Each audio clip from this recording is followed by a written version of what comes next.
Good afternoon, everyone. It is Bridget here from Bridget's Kitchen, currently sitting on the banks of the Manning River in the heart of Tari, coming to you live for our Q&A Fridays. I said I would do it no matter where I am in the world, and right now I am in Tari. Tari is a town in New South Wales. I would say it's a couple of hours out of Newcastle for anyone who's kind of familiar with New South Wales, and I know there's a lot of Tari people that are very familiar with New South Wales. So I'm on the banks of the Manning River coming to you live today, and I thought we would do our Q&A outside, somewhere that you guys can see. And actually I'd really love for you to see Mahei. I'd really love for you to see. I'm telling him to get out of the way because he hates me in the camera, because I want to turn it around so you guys can see the river, just in case. Here we go. Oh, is it working? He's no. Alright, so this is the beautiful Manning River, and it's quite wide.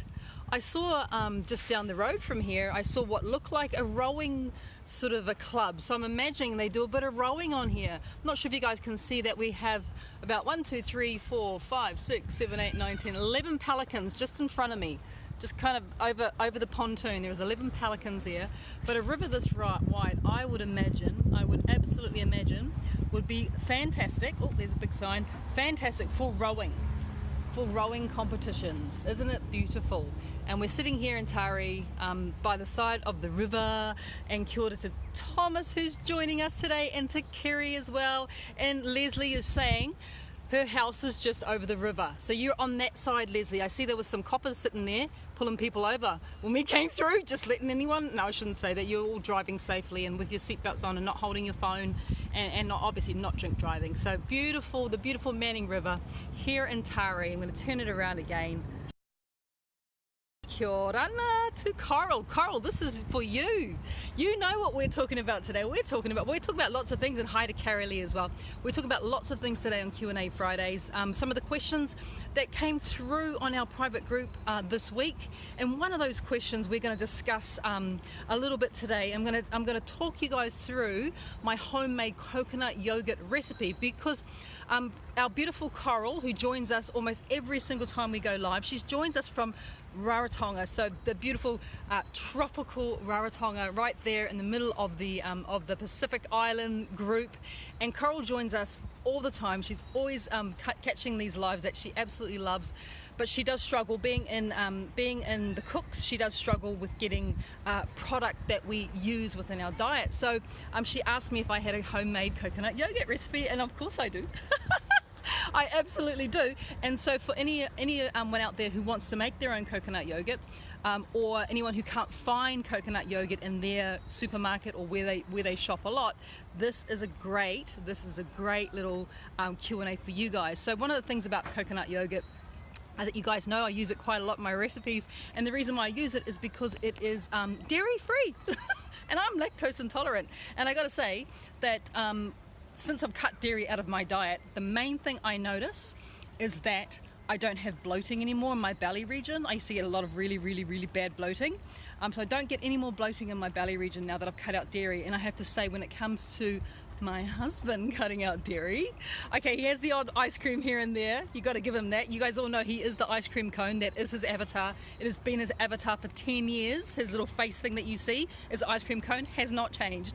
So he does love his ice cream, and he does eat his ice cream on occasions. But the main thing that we noticed when we took dairy out of his diet, so no more milk in his tea and things along those lines, and a lot less yogurt and cow's milk yogurt and cheese, the first thing that we noticed is that he stopped snoring, because dairy does inflame the gut. And remember, the gut starts all the way up here. It starts here and it goes all the way down here. And so when your gut is inflamed, snoring is even more possible than when you're not in an inflamed state. So when we cut dairy out of our diet, we notice these things pretty quickly. And for me, it was not that I wanted to cut dairy out of my diet, because I do love it, and I still eat cheese. But I eat good quality cheeses, and I tend to eat hard cheeses. So I will have something like a really good Parmesan cheese or a really good pecorino. So those types of hard cheeses are really aged cheddar is my stomach can tolerate those as well. So I haven't completely cut dairy out of my life, and I still enjoy butter, good quality butter. I love my butter. But I don't eat yogurt anymore, because yogurt it absolutely just does things to me that you don't even want to know about. So dairy-free yogurt, coconut yogurt, is a really nice alternative because it has that consistency that we want. Yeah, it has that creaminess that we want, and it's extremely versatile. So one of the reasons why I use coconut yogurt a lot is it's dairy-free. Another reason that I use it a lot is because coconut yogurt is a really good fat for us to have. So if you think about what coconut yogurt is made out of, it's basically made from coconut milk, and coconut milk is a really good fat for us to have in our bodies. It has what is known as MCTs, which I'm sure we talked about MCT oil last week, which is a type of refined coconut oil. MCT basically means a medium chain triglyceride. And to put it all into simple terms, that makes it a good fat for us, for our bodies to be able to digest, to be able to handle, and be able to utilize as energy, because that's what you want from your fat. You want to be able to utilize it as energy, and you want your brain to be working really well, no brain fog, and you want to have, boundless amounts of energy, so you're always up for doing stuff.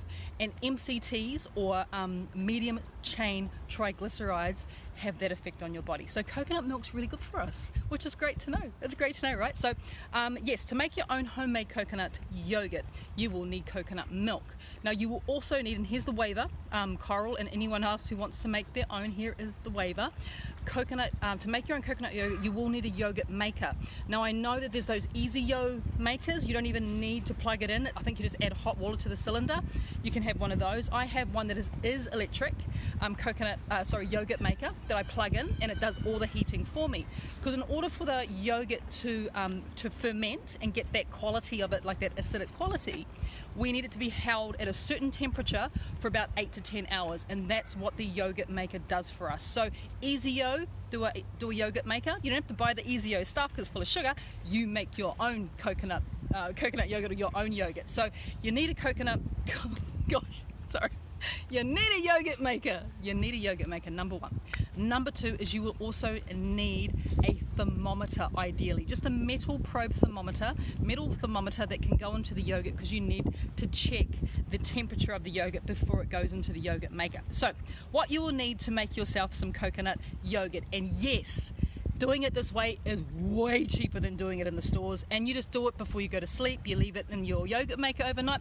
You wake up the next morning and you have probiotic coconut yogurt. So 2 cans or 2 containers of coconut milk, and please use a good quality coconut milk as well if you can. Get the best quality coconut milk that you can buy. It's still going to be cheaper than buying coconut yogurt, so get really good quality coconut milk. You need 2 cans, which is about 800 mils of coconut milk, good quality. You will also need 4 tablespoons of tapioca starch or tapioca flour. Now that is what's going to help to thicken our yogurt, which you need as well. Now when it comes to tapioca flour or tapioca starch, it looks it's very, very white, very, very fine, kind of looks like corn flour. That's the one you're after. So you need 4 tablespoons of that to go into 800 mils of coconut milk. You will also need either 4 probiotic capsules if you take a probiotic, or what I actually do is I have a coconut yogurt, and I add that I bought from the store, that's a probiotic one, and I add 4 tablespoons into it. So either way, you can either have a coconut yogurt that you buy from a store, 4 tablespoons of that, or 4 probiotic capsules. Completely up to you, but I'll explain why I use the coconut yogurt when I make my own. So that's the first thing, that's what you need. So you put the about 600 mils of coconut milk goes into a pot, and very, very gently begin to heat it. And by the way, I will share this recipe with you guys, how to make coconut yogurt. I will share that with you over the weekend, so you will get a PDF. But in case you want to go out there and do it now, you take 600 mils of that 800 mils of coconut milk, put it into a pot, just very gently begin to heat it up, and then take the other 200 mils and mix it with the tapioca flour or the tapioca starch, and whisk it in really well. You don't want any lumps, so give it a really good whisk. And then once you've done that, you take that tapioca starch and coconut milk and you incorporate it into the milk that's in the pot. Whisk it really well, because you don't want any lumps. Whisk it really well and keep on very gently heating that coconut milk, right? You want to do this for about 10 minutes, and you want to stir it. You don't have to constantly stir it, but I would definitely keep an eye on it. Make sure it's on the lowest possible temperature setting. You don't want to boil it. You won't get coconut yogurt. Do it really, really gently. And yes, someone's saying you don't need a yogurt maker. I'm suggesting a yogurt maker, Nadia, only because it is the no fuss way of doing it. That's why I suggest it. And for a lot of the people that are watching this video, we all have very different degrees of our cooking abilities. So I will definitely suggest for you guys to get yourself a yogurt maker, because it just means that you don't have to think about it. So where was I up to? I got sidetracked. Oh, it's in the pot, 10 minutes, right? And you're whisking it very, very gently, and you're slowly bringing it to a warm temperature. You're not boiling it, you're just very gently heating it through. And what you're looking for as it heats through and you're stirring occasionally is you want it to thicken like a custard. Once it gets to that thickened consistency, immediately take it from the heat, and then either add in your 4 probiotic. I've got a photo bomber. Where is he? There he is.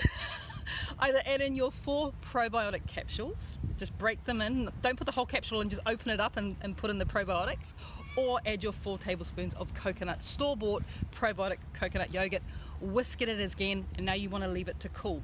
Now the reason I use coconut yogurt is I just find it a lot easier to incorporate it into. This is just me personally. I find it a lot easier. And so once you've got your coconut yogurt in there, and if you keep on continuously making coconut yogurt, you don't have to buy any more store-bought. You just use the coconut yogurt you made to make your next batch. So you kind of have this circle going on, and that's why I kind of like it. So once you've whisked in your probiotic capsules or your coconut yogurt, allow it to cool. This is where your metal thermometer comes into play. So you take your metal thermometer, your food temperature thermometer, and what the temperature you want in your pot is you want it to get to blood temperature, which is about 37 degrees or about 98 degrees Fahrenheit, around about there. So once it hits that temperature, just let it cool. It may take a little bit of time to cool down, and once it's cooled down, then you can put it into a yogurt maker and follow the instructions of your yogurt maker. So that's how you make homemade coconut yogurt with coconut milk. And if you're thinking to yourself, I can make 800 mils, nearly a kilo of coconut yogurt, nearly a kilo, and it's going to cost me basically the price. It's going to cost me the price of 2 cans of coconut milk.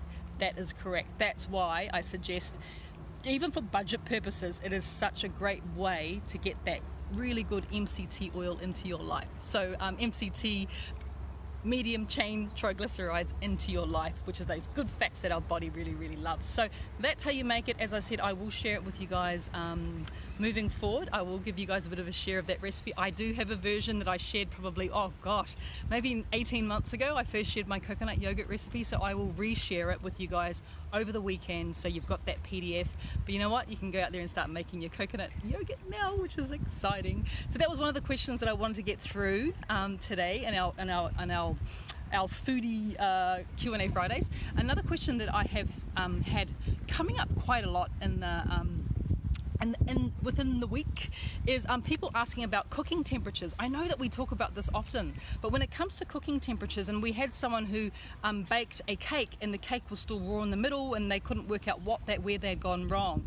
So the main thing to remember when it comes to doing your baking, or whatever you're baking, whether you're baking a cheesecake or whether you're baking the orange and poppy seed cake or whatever it might be, the thing that you need to remember is that every oven is different, and even though my temperature might say 180 degrees and it may be at that temperature, your oven could be hotter, your oven could be cooler than mine. So what you need to do is just be a bit visual and test that cake out. So the best way to test it, even if it's a cheesecake, even if it's a normal cake, is to get a skewer and put the skewer right into the center of the cake. Poke the skewer right into the center of the cake. Bring the skewer out, and if that cake comes out, if it's cheesecake, if it comes out wet, you know you need to leave it in longer. If that skewer comes out with crumbs on it, like you're doing the orange and poppy seed cake, it's perfect. If it comes out with batter on it, you need to leave it in a little bit longer. So when I say leave things in a little bit longer, just start with 5-minute increments. Go, I'll just leave it on for another couple minutes, but keep on going back and checking it, because one of the things about cooking that is really quite special about cooking is it requires us to be present. It requires us to be in the moment with the food. You know, we really have to be there, even though sometimes we can just throw it in the slow cooker or in the yogurt maker and not have to think about it to the morning, which is fabulous, right? But when it comes to checking, this is where we start to really understand. And remember, when it comes to baking especially, it's a science. It's an absolute science. You are taking raw ingredients and you're making it into a firm cake, especially, or a piece of bread. And that's a scientific or chemical reaction that's going on within the food. So we need to be just a little bit present. You know, pay attention to what's going on in your oven and, you know, test it. Put that skewer in the middle to see if it's cooked. And if it's not cooked, just leave it in longer. Remember that all our ovens are different. They're not, it's called calibrated. And sometimes, especially if our ovens are a little bit older, they tend to be not the right temperature just because they're getting a little bit older. You know, but like me, I'm not the right temperature sometimes, get a little bit older, you know, very much like that. So, you know, just be gentle with yourself. Don't think you've screwed it up. You can always go and try it again. If it does go horribly wrong, that's the other beauty, you know. It takes practice. Cooking does take practice. I've been practicing for 30 years and, you know, every single day of my life for 30 years, and I still have so much to learn. So that's a really good tip as well. Mahi, did we have another? Mahi did tell me we had another question. Yes, I think I saw someone ask, they're diabetic, is fibre syrup okay for them? Yes, fibre syrup. You guys know that I've been using fibre syrup, especially if you've downloaded or you've bought my Christmas ebook, which we released, I think this week, a couple of days ago, maybe on Tuesday or Wednesday. We released my Christmas ebook, and if that is 50 festive party recipes for you. And it starts with snacks and party food, and then there's mains like, you know, salmon and ham and turkey and prawns and all that sort of stuff. And then there is an extensive dessert section because, you know, Christmas is about trifle, let's be honest. Let's be honest here, right? Christmas is about trifle. Well, it is for me. If there is no trifle, Christmas didn't happen. You know, it's like if a tree falls in the woods and no one hears it, you know, it's the same thing. If there was no trifle on the Christmas table, there was no Christmas.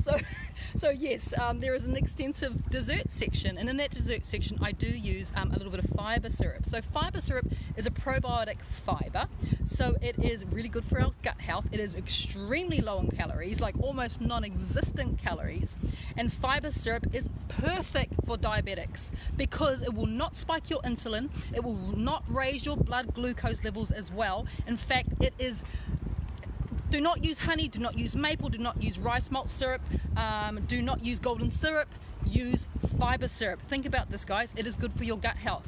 It is not a sugar. It is a sweetener, but it's not a sugar. It is made from all natural ingredients.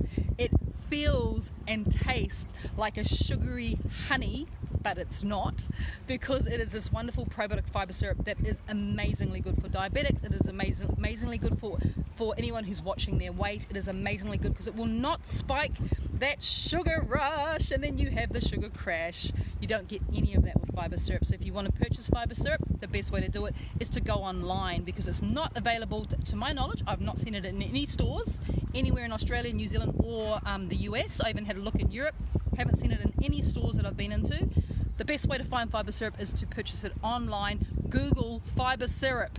Just Google it, purchase, or buy online. In fact, if you have any questions about where to get stuff, Google is your best friend. Go to Google, ask the question, where can I buy fibre syrup? And it will tell you. It's pretty clever, and you know what, and then just do your research and find the one that best suits where your location is, because obviously there's people watching us from all around the world who can't necessarily get hold of fibre syrup, definitely can't get it in the stores. So that's a good question. Anything else, Mahi? Has anyone else got any questions? I saw one question pop up before, but I missed it. I'm sorry, it was right in deep with the coconut yogurt. Oh, one more thing about the coconut yogurt, I should have said this before.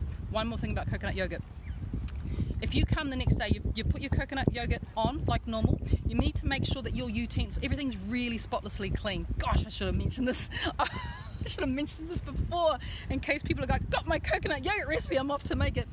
Make sure your utensils are really clean. I assume that your kitchen is really clean anyway. Just make sure they're really clean. Your pot, your whisk that you're using, your yogurt maker, everything's really, really clean. If you come the next day and you take off the lid of your yogurt maker and you have a green, like a green slime, or it's bubbly, that means that it's turned. Throw it away immediately. Do not use it. It is not good, it's gone bad. So the main reason it will go bad is somewhere along the line of production it's been contaminated. So contaminated usually by a bacteria that is going to do negative things in that temperature that yogurt maker holds it at, which is basically blood temperature, which is the perfect breeding environment for good bacteria or bad bacteria. So if you come the next day and you've got a film on the top and it might even be green or grey, or it's bubbling, like it looks like it's fermented like a yeast dough, throw it away. We've had contamination somewhere along the production line, and you cannot eat it. So just a little word of warning. I'll make sure to put that in the PDF as well. But yes, if you are in the Cook Islands in Rarotonga, you could probably use fresh coconut milk, which is just going to be amazing. If you can get hold of fresh coconut milk, oh my gosh, you just have an organic probiotic coconut yogurt. And you know what else you can do? Here's a little secret, is when you decide to eat your coconut yogurt, it's already a probiotic, right? You add, a couple teaspoons of inulin, which is a prebiotic. You now have a prebiotic and a probiotic coconut yogurt, and no one on the market is doing that at the moment. You'll be one of the first ones to ever do it, and it's homemade. Remember, prebiotics feed the probiotics, so that's what makes the probiotics grow even more in our gut, makes that microflora in our gut, that gut flora, even healthier and more abundant with those positive bacteria in there that make us all really, really well. So definitely, when you go to have your coconut yogurt, you're going to make it a little bit sweet by adding just a couple of teaspoons per portion of inulin powder, and you get a probiotic coconut yogurt, which is pretty cool. It's pretty cool. Yes, Mahi, do we have any more questions? No, I think that's it. So yes, I am now, I don't know what the time is. I want to finish my coffee, sitting out here next to the Manning River. 12:32. And then we're going to make our way to our book launch cooking class here in Tari, not too far away from us. We're going to make our way, start prepping up there, and of course then we head to Queensland. Queensland. We head to Queensland later on. No, tomorrow morning. God, I'm focusing on tonight's class. I'm focused. Yes, we head to Queensland tomorrow, up to the Gold Coast, Miami Beach. We're going to Miami Beach, where we are going to be hosting 2 book launches.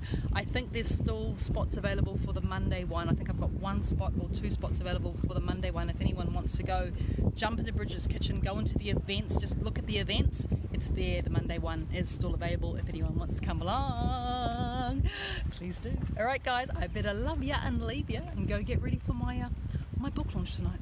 Take care. Bye bye.